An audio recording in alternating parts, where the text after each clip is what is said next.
Well, continuing through our study through the book of Revelation, we now obviously come to chapter 16 and what I called last week the beginning of the end. Last week we looked, as Brother Steve pointed out, at chapter 15 and that respite, that little glimpse into heaven, the glimpse of those saints in heaven who had passed through that, as we looked at in chapter 15, verse 2, that sea mingled with glass and with fire, or sea of glass mingled with fire, I should say, and how they entered heaven's gates and that beautiful place, how they worshiped Christ with both that song of Moses as well as that beautiful song of the Lamb that we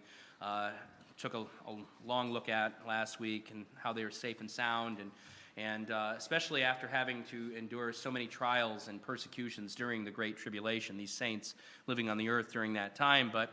chapter 15 also gave us a prelude of what our text today in chapter 16 is all about, namely as chapter 15 verse 7 referred to as the 7 golden bowls full of the wrath of God.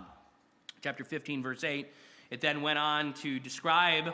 that what those bowls contained were 7 plagues. 7 plagues, which, as we've already seen today, as we've gone through the text, and as we will see, is essentially 7 more series of events taking place during that era of the 7th seal and the 7th trumpet that we've looked at in previous chapters. And so again, as I mentioned this before during our study, you see this throughout the book. You have this gradual intensifying of God's wrath